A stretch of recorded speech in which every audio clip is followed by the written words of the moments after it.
Meus amigos, sejam mais uma vez bem-vindos ao canal e a nossa pequena aula vai tratar um pouco sobre regras de nomenclatura para compostos de coordenação especificamente, né?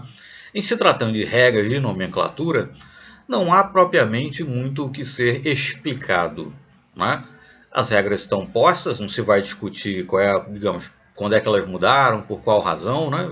Vai se tomar as regras atuais e simplesmente empregá-las, né? Então, regra de nomenclatura é algo para ser memorizado e corretamente empregado. É claro que muitas vezes, simplesmente tendo o enunciado, né, da regra de nomenclatura, muitas vezes não é possível adequadamente você compreender a regra, mas é para isso que existem os exemplos. Então, no primeiro momento, a diferenciação, né? Lembrar que adultos é uma espécie coordenada que apresenta carga elétrica nula, neutra, né? Enfim, carga zero.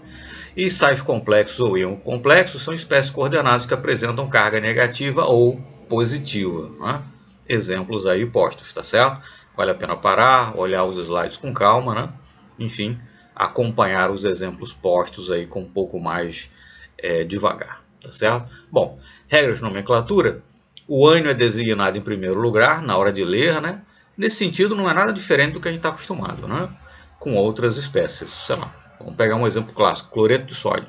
Na hora de escrever a fórmula, a notação, primeiro você escreve o cátion, depois o ânion, NaCl. Na hora de ler, né? A nomenclatura, então você vai da direita para a esquerda, do ânion para o cátion. Cloreto de sódio, nitrato de prata, sulfato de cobre, né? Enfim, no que diz respeito aos compostos de coordenação, isso permanece válido, né?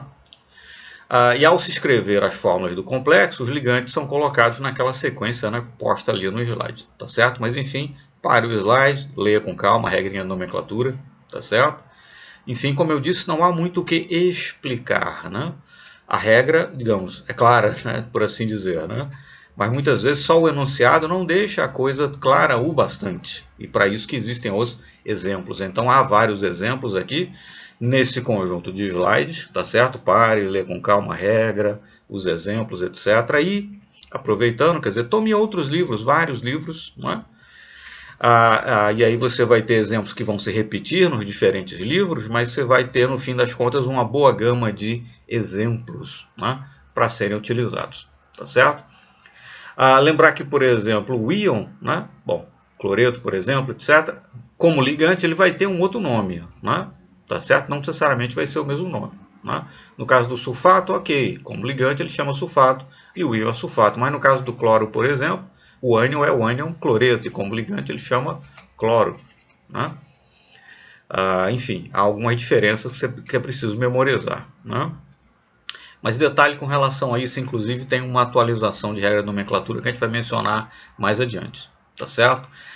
As regras que a gente que colocamos aqui, ou que aparecem aqui, são as regras que você vai encontrar, né, na maioria dos livros, mas em 2005, né, já faz um bom tempo, né? Mas enfim, apesar disso, em livros editados depois disso, em 2010, 2015, né, uma certa atualização no que diz respeito à nomenclatura de certos ligantes aniônicos ainda não foi feita nos livros, muito embora, né, já tenha a IUPAC tenha alterado em 2005. A gente vai mencionar mais adiante, está num slide aí mais à frente, tá certo? Bom, os ligantes moleculares, normalmente eles mantêm os seus respectivos nomes, com exceção da água, por exemplo, que você chama de áqua como ligante, né? Amônia é o ligante amim e assim por diante. E aí, alguns exemplos, né, de nomenclatura. Já existiram, apareceram outros exemplos anteriormente, e aí nós temos alguns exemplos mais.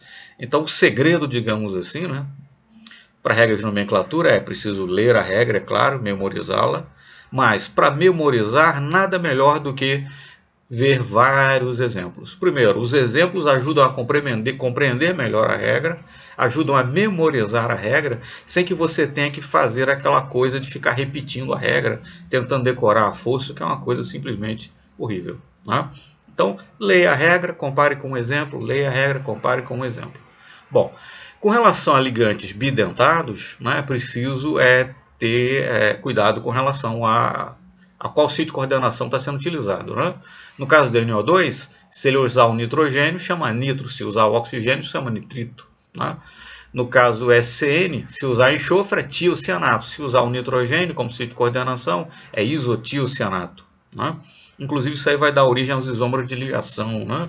Conforme nós vimos lá na aula sobre compostos de coordenação, tá certo? Mas enfim, as regras estão aí postas, pare o slide, leia com calma a regra, compare com os exemplos e busque mais exemplos aí nos livros, tá certo? Mas vamos lá, vamos chegar naquela atualização que eu falei, né?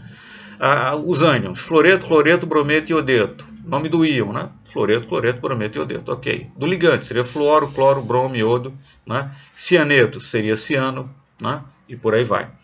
Mas isso, na verdade, vai aparecer na maioria dos livros, mesmo nos livros editados em 2010, 2015, mais recentemente. Mas, como eu disse, em 2005, né? Se você for lá no site da IUPAC, baixar, né, o chamado Red Book, que é o livro com nomenclaturas para compostos inorgânicos, né? Você vai verificar que em 2005, né, muito embora os livros continuem a repetir em muitos casos essa nomenclatura mais antiga, né, para alguns ânions, mas houve uma modificação que a gente vai mencionar, tá no slide aí mais adiante, tá certo? Então nós temos vários exemplos, a espécie, o nome do íon e o nome que ele tem como ligante. Muitas vezes o nome como ligante é o próprio nome do íon, algumas vezes não, né? E é preciso estar atento a isso e memorizar, né, esses casos. Quer dizer, então é memorizar as regras e utilizá-las. Para memorizá-las, nada melhor do que a repetição no sentido de ver vários e vários exemplos. Tanto vai ajudar a memorizar as regras, quanto vai ajudar também a compreender, né, as regras. Mas enfim, aquilo que eu mencionei ainda agora, né, em 2005, né, a IUPAC, União Internacional de Química Pura e Aplicada, introduziu certas modificações que estão lá no chamado Red Book, né, que é o livro para nomenclatura de compostos inorgânicos, né? Então, por exemplo, os íons, né, fluoreto, cloreto, brometo e iodeto, que como ligante se chamaria flúor, cloro, bromo e iodo, não é mais isso, né? Na verdade, houve uma alteração, vai aparecer na sequência aí, vou esperar o slide aparecer para a gente mencionar, né? Mas enfim, por exemplo, passaram a utilizar para esses ligantes a terminação ido, né? Então o ligante passou a ser fluorido, clorido, bromido, iodido, hidroxido, hidrido, né? Ciano é cianido, né? O íon cianeto, antigamente o ligante se chamava de ciano, mas agora é cianido, né? O íon fluoreto, como ligante, era fluoro, mas agora é fluorido. O íon cloreto, como ligante, né, era cloro, mas agora é clorido, e por aí vai, né? Enfim, essas alterações foram feitas, estão valendo, né, desde 2005, mas como eu disse, em livros editados bem depois de 2005, em livros editados bem recentemente, você ainda vai encontrar aquela nomenclatura antiga, por isso que ela foi colocada aqui no primeiro momento e depois mostrado que, na verdade, ela já foi alterada, né? E aí alguns exemplos de compostos de coordenação com seus respectivos nomes, né, já levando em conta essa nomenclatura, né? Por exemplo, composto número 2 aí é o triamin triclorido de cobalto, né? Triamin triclorido de cobalto, né? E aí você vê os outros exemplos todos, né? O cloreto aí como clorido, né? O íon cloreto é o ligante clorido e não cloro, né? Mas enfim, clorido, bromido, né? Iodido, enfim, fluorido, né? Cianido e por aí vai. Bom, radicais derivados de hidrocarbonetos, né? A manutenção do nome do radical, né?